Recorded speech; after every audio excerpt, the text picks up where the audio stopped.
Hey guys, welcome back to my channel. So today, Hey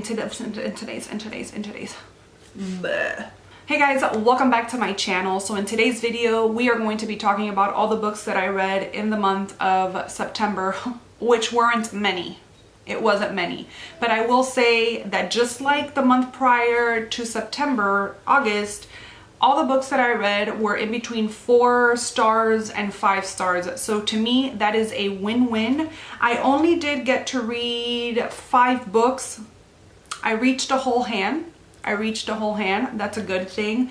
But like I said, they were all high rated books for me. So that is super excited. So let me show you what I read.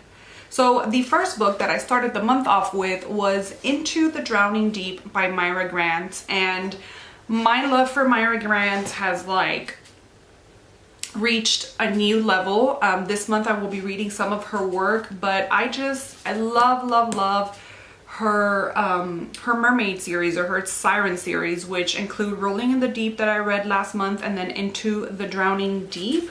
I rated this one 4.5 stars, just because Rolling in the Deep for me was just a little bit better. I guess because it was the introduction to everything, and it was a shorter book, but a lot of what happened in that prequel, or like that, it was like a mini, like little series, and it actually came out after this, if I'm not mistaken. Please don't quote me on that. They talk a lot about that book in this novel here. And I guess because I had already experienced Rolling in the Deep and its amazingness, this to me was just, actually it was a 4.5 stars. I know that a lot of people say that this, yes, it is horror, it is technically horror, but to me, that other little short story was a little bit more intense than this one. Those scenes that were meant to be scary, with the lack of lights and the dark hallways and the cruise ship and all of that, they just didn't do it for me that much. It wasn't scary at all, but it was very, very entertaining. So that's why I didn't give it a whole 5 stars, because just that scary factor just wasn't in it for me. But again, books really don't tend to scare me that much, so I really wasn't surprised about that, and it wasn't really a letdown for me. But it was still really, really good. How she mingles in scientific terms but doesn't make it too hard to follow was just incredible. Here we follow another expedition, or another voyage that goes out to the Mariana Trenches to see what happened to that first expedition. And we do have a family member of one of the people that was on the last expedition, and she's trying to find answers. Camera crews. We have, they really like created this new ship, or built this new ship with reinforcements and stuff to really help them really beat out if anything did happen when they went out. When the first expedition went out and they found the footage, everybody was saying how it was a hoax, and so they really wanted to go ahead and go and see what really happened on that ship, and if they can find anything, and almost like bring closure to that chapter that happened. So Into the Drowning Deep, if you like mermaids, this isn't your typical mermaid love story, which is what I was craving. While I do love those Little Mermaid stories and all that, cuteness, which really the actual Little Mermaid isn't really that cute, but I was just tired of that. I wanted some killer sirens. I still want some more killer sirens. But what more can you do involving killer sirens? You know what I mean? So this was just perfect for what I wanted and what I needed at the moment. If you haven't read Into the Drowning Deep, please do so. It is really, really good. If you can get your hands on Rolling in the Deep, it's out of print and it's only available on ebook. I would highly recommend you read that one first, and if you want to continue and see what else happens in the future, then I would recommend this one, but Rolling in the Deep is the way to go. The next book that I read for the month of September is one that I had been wanting to read, not for that long, but that is An Ember in the Ashes. I I did vlog myself reading this book, and like I had explained to you guys in that vlog, this really wasn't, okay, I'm gonna put it down because it's really messing with the color. I really wasn't interested in reading that book until it had a cover change on it. This cover just like sucked me in. It is so beautiful. I talked more about it in that vlog, but I ended up giving this one 5 stars. I fell in love with it. I could not stop thinking about the storyline. It's just an incredible story. Here we follow, you know, an oppressed group, like most fantasy books have, an oppressed group, a girl who is supposed to be the savior or the leader of the group that's going to save the oppressed, you know.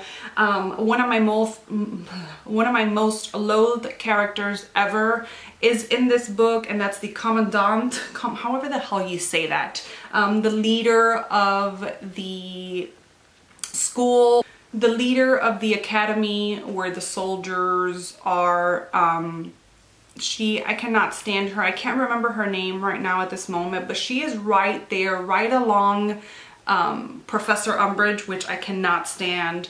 Those are my 2 most loathed villains as of current. But I really did enjoy this book. The writing style was just so easy to read. It was such a quick read, and I really cannot wait to get into book 2 of this one, because I'm really eager to find out what happens next, and I think I'm gonna be adding it to my November TBR.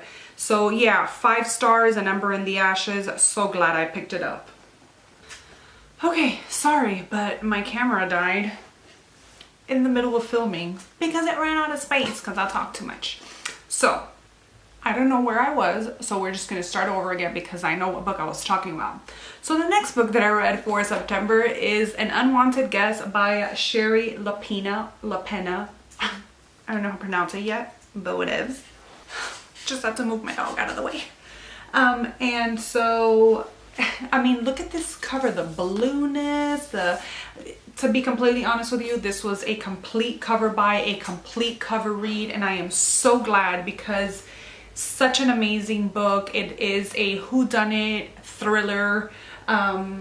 There is this little like inn or like little hotel in the middle of nowhere in the Catskills and New York. And so in this inn, they don't have any phone reception. There's no Wi-Fi. It is really meant to like disconnect from the world, for their guests to really, I guess, not be intertwined within the internet and all of that. So they don't offer any of that. And they have a snowstorm come along, and there are these, I want to say 8 guests, 10 guests, or 10 characters. I think there are 8 guests or 9 guests if I'm not mistaken, because there are a few couples and then a single lady. And there is a winter storm that comes along and cuts the power, and they are all stranded there with no communication, no internet, no phones, no nothing.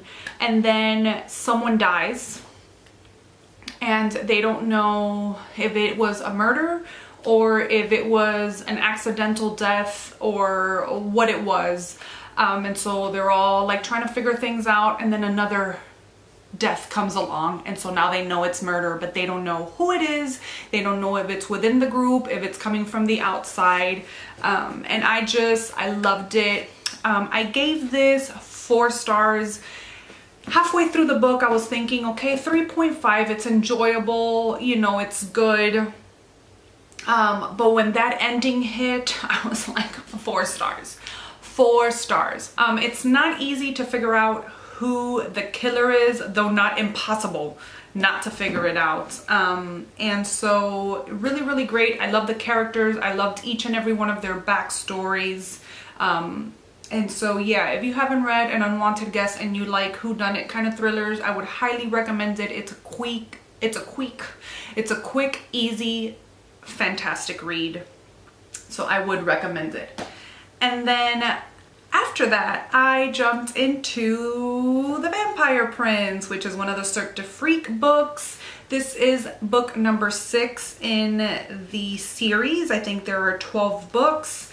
I'm really behind on the read along. I haven't finished reading all of September books yet, all of these September books, and of course I haven't read any of the October books, so I think I am about 3, 4, 5 books behind. This is actually the last book I read, and we were supposed to have read this by September 8th. And I have been stuck there. I haven't read any more of this, but 5 stars for The Vampire Prince. I really enjoyed this one. I feel like after The Trials of Death, I believe the book was, let me see.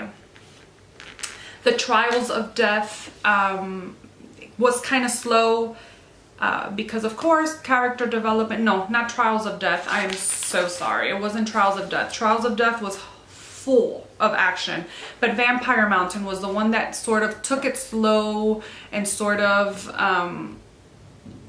we really got to know more of the history of the vampires and their ways and all of this. After that, Trials of Death and The Vampire Prince, full of action. I loved it so much.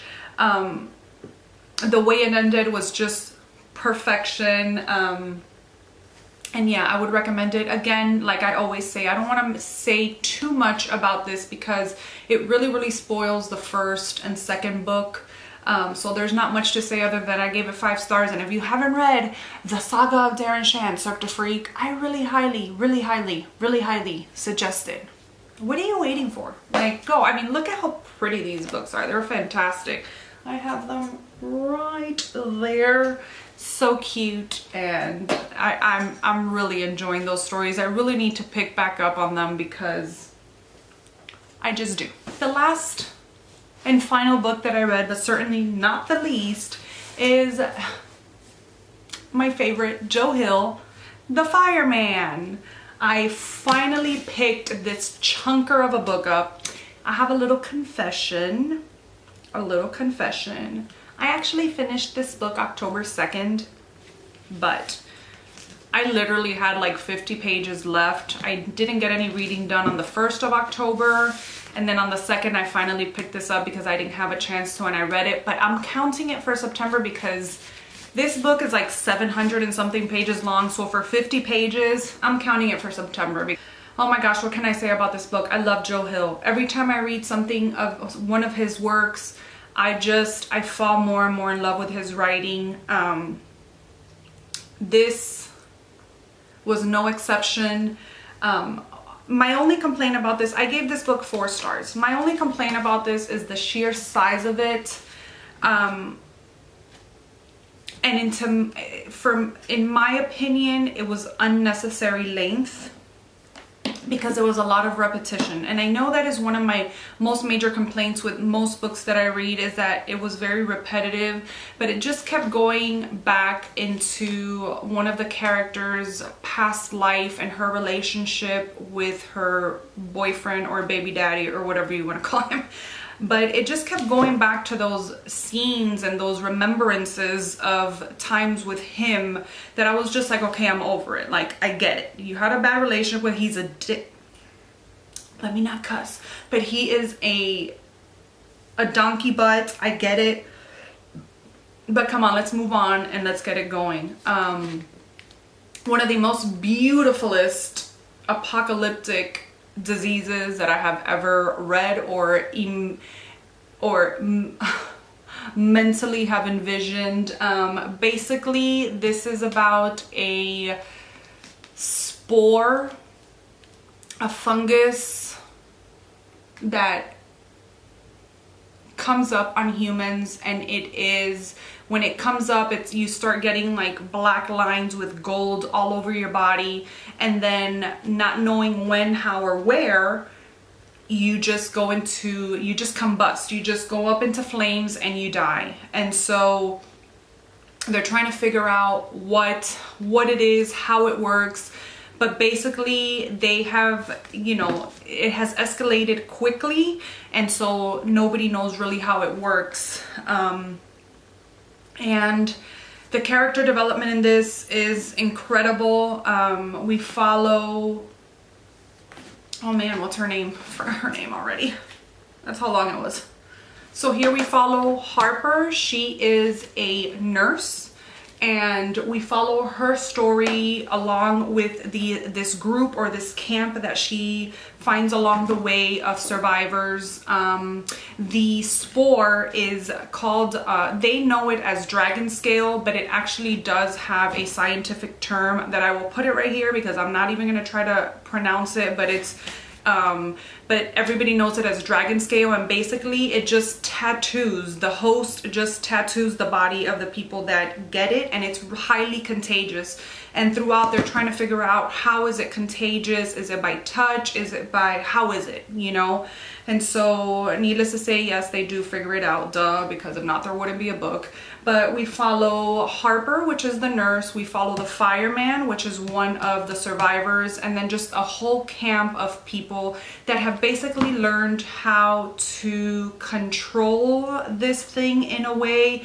But needless to say, it's an apocalyptic book, a post-apocalyptic book, so it wouldn't be one without people trying to find the affected and trying to kill them and all this stuff. It's a little bit long, so it's a little bit of a slow read, but it's an easy read. One of my fears going into this book was that it was just going to be hard to follow, but it really isn't. There are a lot of characters, and sometimes you almost have to stop and think about what character is what within the more minimal characters, but I really did fall in love with the characters. We follow also Nick, I believe his name is, and oh man, I forgot the other little girl's name, but it's two little kids, and it just a great book. Sometimes I wonder how Joe Hill comes up with his stories. They're just so far-fetched, so, to me, unimaginable, and so creative and so imaginative that I love it so much. This book, I don't think it's for everybody just because of how long it is. There really isn't a lot of horror in this. It's not a horror book. I know that it is, Joe Hill is a horror writer, and I know that, but there isn't a lot of horror. It is sci-fi horror, but it wasn't really scary for me at any point in time. It was just more like reading a post-apocalyptic book. And the actual plague or disease or spore or whatever you want to call it is scary, because imagine getting something like that and not knowing when you're just going to go up in flames. That is scary, but it didn't have a scary factor behind it, if that makes sense. So those were all the books that I read for the month of September. They were all highly rated. If I had to pick one book as my favorite in this out of the 5, I was gonna say the whole collection that I read. No, there are just 5 books. I would be in a toss-up between An Ember in the Ashes and, oh man, I don't think I could pick one. You know what? I'm gonna pick The Vampire Prince. I think that was one of my favorite. No, I'm not gonna pick The Vampire Prince. I don't know which one I would pick. I think it would be between An Ember in the Ashes and The Vampire Prince, which were my 2 5 stars for the month.